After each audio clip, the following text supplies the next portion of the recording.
Thank you so much, Charlie Pellet. This is Balance of Power coming from the Bloomberg Interactive Brokerage Studio. Google has been the subject of a long-running challenge from the European Commission over allegations that it directs users to its own comparison shopping ads rather than to rivals. It has now lost an appeal to the EU's General Court and is considering its options at this point. To explain the case and its potential importance, we welcome now Adam Kovacevich. He is founder and CEO of the Chamber of Progress, a left-of-center tech industry policy coalition. Mr. Kovacevich is a former senior director for U.S. public policy at Google. So thanks so much for being with us. First of all, explain this case. It's been around for quite a while. I know there was an initial decision from the Commission back in 2017. Yeah, I think this case, that's right. It shows the kind of the gap between U.S. antitrust law and European antitrust law. This is actually very similar to an investigation that was done of Google when I was at the company in the U.S. by the Federal Trade Commission, which really had to do with whether Google can show specialized search results, shopping results, local results. The U.S. Federal Trade Commission looked at that, decided that they really couldn't bring a case on that grounds.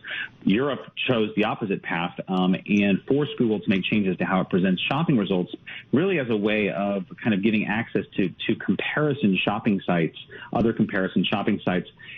They implemented this remedy that basically mandated access to Google shopping results by comparison shopping sites, and Google had appealed this and only now had reached the second highest court in Europe.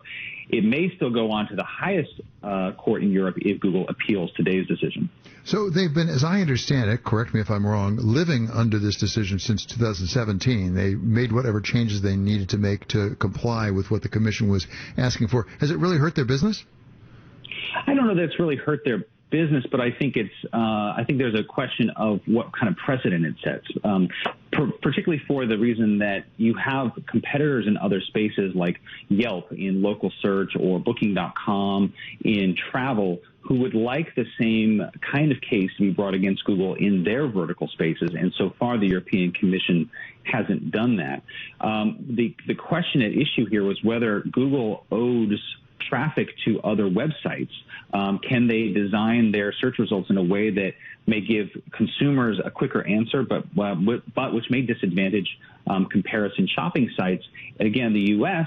regulators here said, even if they're doing that, that's still good for consumers. The court in Europe said today, actually, we disagree. Under European competition law, we think that disadvantaging those comparison shopping sites was enough to justify this case. One of the claims, I believe, was you shouldn't just look at us, you should include in the market, the relevant market, other people. And as I understand it, the court agreed with the Commission that really Google has sort of a monopoly over its own site. Yeah, that's right. I think, for example, one of the arguments you heard from Google is that when it comes to product search, so literally somebody going on the internet and saying, I'm looking for a leaf blower or a cordless drill, where do they start that search? And increasingly, people are as likely, in some cases more likely, to start that search on Amazon instead of a general search engine like Google.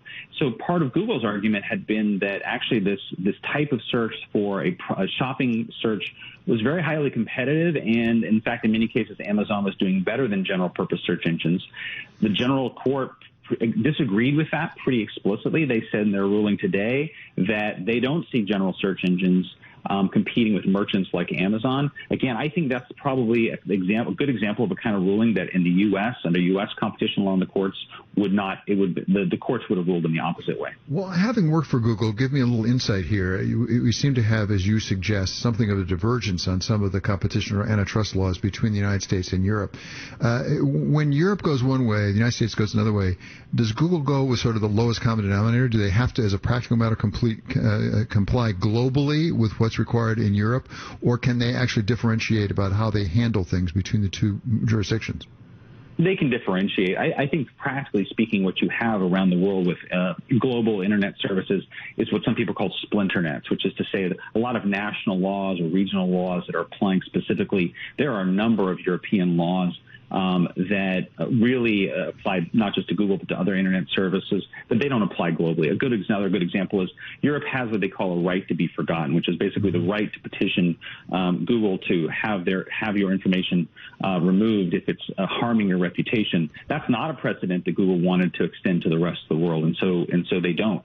And so, I think that's a good example of the sites, and this is true, I think, of the entire internet industry, increasingly have to customize their services to the local laws.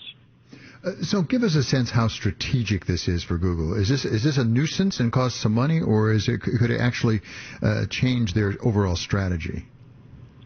I don't know that money is the issue as much as product design. I think it was a pretty clear example of European officials here intervening in how Google designs its core product search results.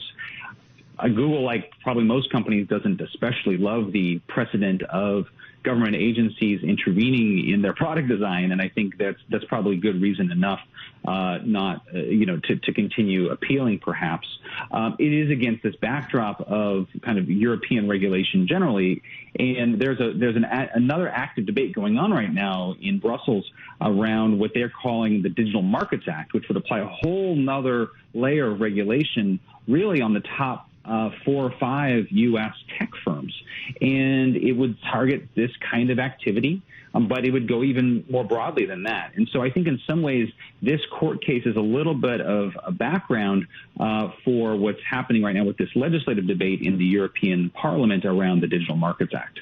There's a tendency on some people's part to make this political in this sense. You said take the top 4 tech companies in the United States. What if 2 of them were located in Europe? Is this easier for Europe to impose more stringent regulations because they don't have any really huge tech companies that I'm aware of? Absolutely. Look, I think if the U.S. had proposed a regulation that said L'Oreal, SAP, and Louis Vuitton, 3 of Europe's top companies, single them out for special regulation, I think the European governments would call foul, rightly so, by the way. And to their credit, the Biden administration, particularly Secretary Raimondo, the Secretary of Commerce, has cried foul. She gave a speech about a month ago saying that the way that the Digital Markets Act singles out really Apple, Amazon, Google, Microsoft, and Facebook is discriminatory. And I think you'll expect to see more pushback from the Biden administration on that front. Yeah, well, there'll certainly be a lot more developments on the front, no question about it. Thank you so much to Adam Kovacevich of the Chamber of Progress. And that does it for today on Balance of Power.